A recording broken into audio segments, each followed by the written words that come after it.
Hello students. देखिए, आज हम एक नया सब्जेक्ट शुरू करना चाह रहे हैं जिसका नाम है आपका इरिगेशन इंजीनियरिंग।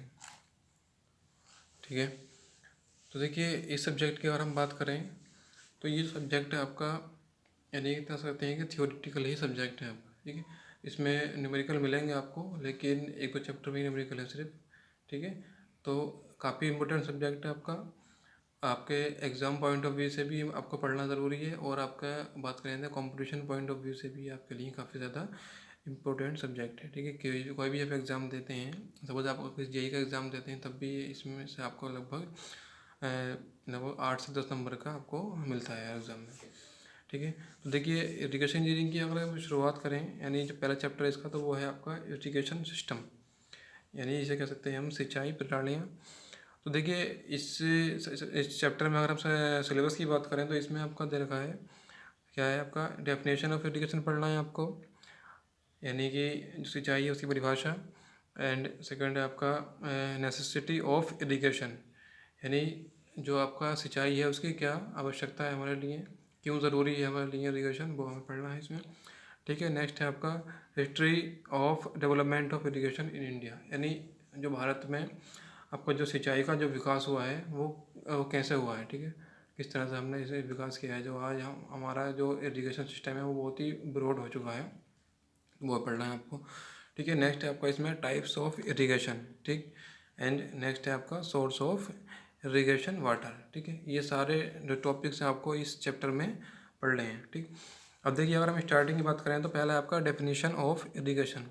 ठीक है, डेफिनेशन ऑफ इरिगेशन में अगर हम बात करें तो क्या होती है डेफिनेशन इसकी, क्या होगी कि जो भी आपका क्रॉप्स हैं, ठीक है, जो फसलों को एक व्यवस्थित ढंग से, यानी टाइम टू टाइम, जैसे आपकी क्रॉप की नीड है उसी के अकॉर्डिंग आपको जो पानी प्रोवाइड करते हैं वो क्या कहलाता है, आपका इरिगेशन कहलाता है। ठीक है, ये डेफिनेशन है, यानी क्या कहता है, खेतों में फसलों को उनकी मांग के अनुरूप व्यवस्थित ढंग से पानी देना इरिगेशन कहलाता है। ठीक है, अब देखिए आप जो पानी दे रहे हैं, ये पानी आप ला कहाँ से रहे हैं, यानी कौन कौन सा ऐसा वाटर है, कहाँ कहाँ ऐसा वाटर प्रेजेंट है जो आप इरिगेशन के लिए यूज़ कर रहे हैं।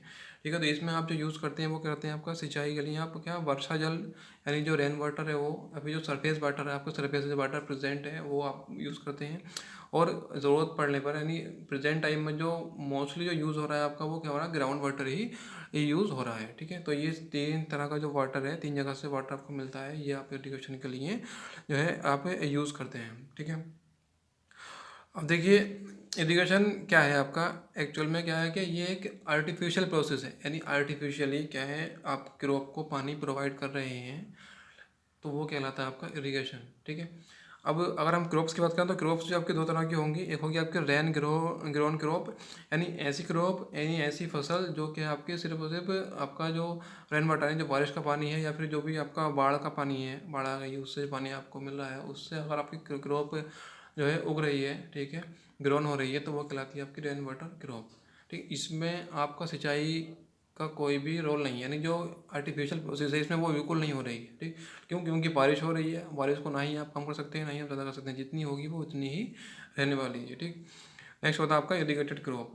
देखिए जब क्या होता है आपका, जब आप इरीगेशन के लिए आप नहर यानी कैनाल यूज़ कर रहे हैं, या फिर आप क्या करें, पंप नलकूप यूज़ कर रहे हैं, ठीक, तो वो जो कहलाता है आपका, वो कहलाता है आपका इरीगेटेड क्रॉप। यानी इसमें क्या है, आप क्रॉप के जो नीड है, यानी जो टाइम टू टाइम उसकी नीड है उसके अकॉर्डिंग आप उसे पानी प्रोवाइड करके उगा रहे हैं, तो वो कहलाती है आपकी इरिगेटेड क्रॉप। ठीक है, ये हो गया आपका यहाँ तक।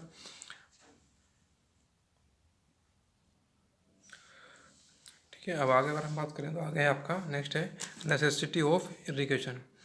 ठीक है, अब देखिए क्या ज़रूरत पड़ रही है आपको इरिगेशन की, यानी हम इरिगेशन सिस्टम क्यों बना रहे हैं, हम ऐसी क्या हमें ज़रूरत पड़ रही। तो ये क्या है कि फसलों को बीजों के अंकुरण से लेकर पौधों की पत्ती बढ़ोतरी तथा पकने तक निश्चित अंतराल पर उचित मात्रा में पानी की आवश्यकता पड़ती है। ठीक है, यदि फसलों को समय पर पानी ना मिले तो क्या हो जाएगा, वो सूख जाएंगे।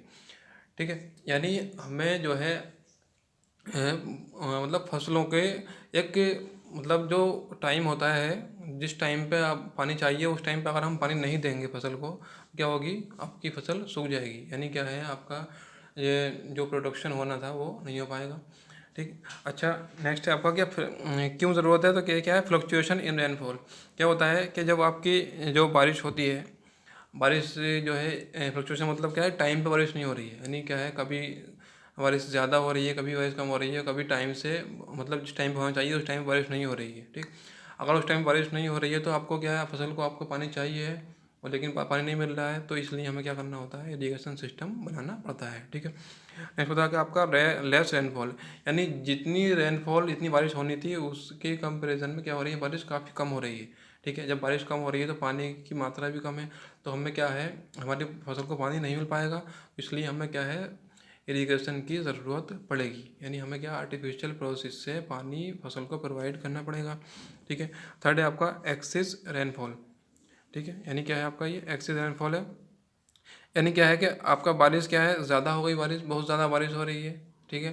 तो वो भी मतलब एक लिमिट में ही पानी चाहिए होता है आपकी फसल को, अगर उससे ज़्यादा बारिश हो रही है तब आपका क्या होगा, तब भी वो नुकसानदेह होगा, और उसके लिए भी हमें क्या होगा, एक सिस्टम बनाना पड़ेगा जो कि उस पानी को हम दूसरी जगह ले जा सकें। ठीक है। तो ये ज़रूरी है कि ये थी आपकी नेसेसिटी ऑफ इरीगेशन। ठीक है। दूसरी चीज़ ये है कि आपकी जो इरीगेशन, जो आपकी यानी कि एग्रीकल्चर डिपार्टमेंट है, जो आपका कृषि है, जो हमारा देश भी क्या है, आपका कृषि प्रधान प्रधान देश है। तो देखिए, अगर हमारा जो कृषि क्या है, प्राइमरी सेक्टर है। ठीक है। ये क्या आता है, आपका प्राथमिक क्षेत्र आता है। तो अगर आपका प्राथमिक क्षेत्र ही ठीक से डेवलप नहीं होगा, तो आपका जो सेकेंडरी और जो टर्शियरी क्षेत्र हैं वो ऑलरेडी क्या है, वो डेवलप नहीं हो पाएंगे। ठीक है।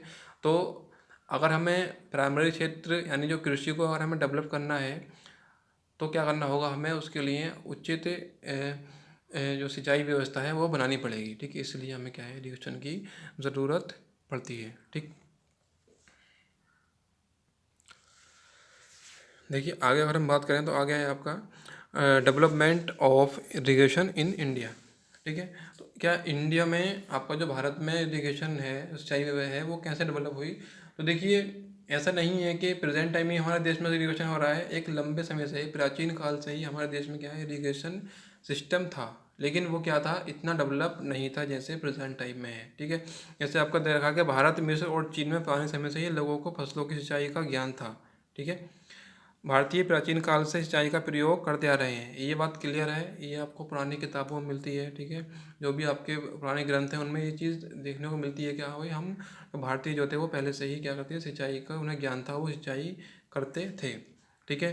देखिए, जैसे हमारा प्राचीन ग्रंथ की हम बात करें तो आपका ऋग्वेद में दे रखा है, ऋग्वेद में कूप है, आपका रहट, नहर, पुष्करणी यानी जलाशयों का उल्लेख दिया है। उसमें उसमें क्लियर दे रखा है कि हाँ, ये सारे के सारे क्या हैं, ये सिंचाई के प्रमाण हैं। ठीक है। नेक्स्ट है आपका कौटिल्य, जो 300 ईसा पूर्व में अपने अर्थशास्त्र में, यानी जो कौटिल्य की जो बुक थी अर्थशास्त्र, उसमें भी उन्होंने क्या दे रखा था कि बांध बनाने के लिए उचित इस स्थल कैसा होना चाहिए, या फिर जो भी आप डिस्चार्ज को कंट्रोल करने के लिए जो बियर बनाते हैं, ठीक है, नदी वगैरह में बियर आप बनाते हैं, नहरें बनाते हैं, तो उन चीज़ों का भी आपको पहले से ही मतलब ये इन सारी चीज़ों का पहले से ही इस्तेमाल होता आ रहा है। ठीक है। अच्छा, आगे और आगे आए अगर हम, तो क्या मिलता है हमें, 14वीं शताब्दी में फिरोज शाह तुगलक ने सतलुज तथा यमुना नदियों से बाढ़ नहरें निकलवाई थी। ठीक है। यानी 14वीं शताब्दी में आ गए तब भी क्या था, आपका फिरोज शाह तुगलक ने नहरों का निर्माण करना शुरू हो गया था हमारे यहाँ। ठीक है। आगे अगर और आगे आए तो क्या था, आपका मुगल सम्राट अकबर ने हिसार नहर का फिर से क्या करता है, रीमॉडलिंग करवाई थी, यानी फिर दोबारा से उसका कंस्ट्रक्शन कराया था। ठीक है। अच्छा, ये था, ये सारे प्रमाण हैं आपके कि हाँ, हम पहले से ही इरिगेशन का यूज़ कर रहे हैं। ठीक है। अच्छा, और आगे आए तो देखिए, एक मतलब बहुत बड़े पैमाने पे अगर इरिगेशन का जो डेवलपमेंट हुआ है वो कब हुआ, जब हमारे देश में अंग्रेजी शासन था।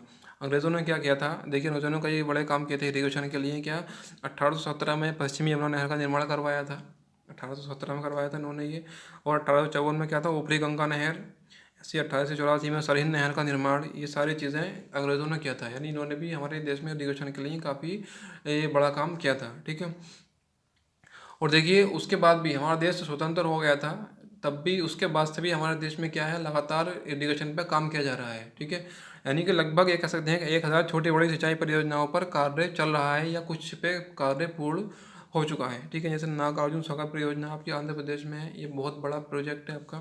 ठीक है। वैसे ही आपका हीराकुंड परियोजना उड़ीसा में है, भागरनागल पंजाब में, और टिहरी परियोजना आपको सब पता ही होगा ये उत्तराखंड में है। ठीक है, ये बहुत ही बड़ी बड़ी सारी परियोजनाएं हैं जो कि आपके इरिगेशन डिपार्टमेंट के द्वारा इन्हें देखा जा रहा है। ठीक है। अच्छा देखिए, सिंचाई कार्यों के लिए तथा नहरों का निर्माण या तथा उनके मेंटेनेंस के लिए, ठीक है, सभी राज्यों में क्या होता है, अपने अलग अलग डिपार्टमेंट होते हैं। प्रत्येक राज्य में क्या होता है, आपका इरिगेशन रिसर्च स्टेशन बनाए गए हैं। ठीक है। और अगर बात करें सेंटर की बात करें तो सेंटर में भी क्या है, आपका एक डिपार्टमेंट है जिसे हम क्या कहते हैं, सेंट्रल बोर्ड ऑफ इरिगेशन, और क्या है आपका सेंट्रल वाटर कमीशन। ये सारे डिपार्टमेंट हैं जो आजकल इरिगेशन को देख रहे हैं, इरिगेशन के डेवलपमेंट में अपना योगदान दे रहे हैं। ठीक है। तो ये था आपका development of irrigation in India. ठीक है।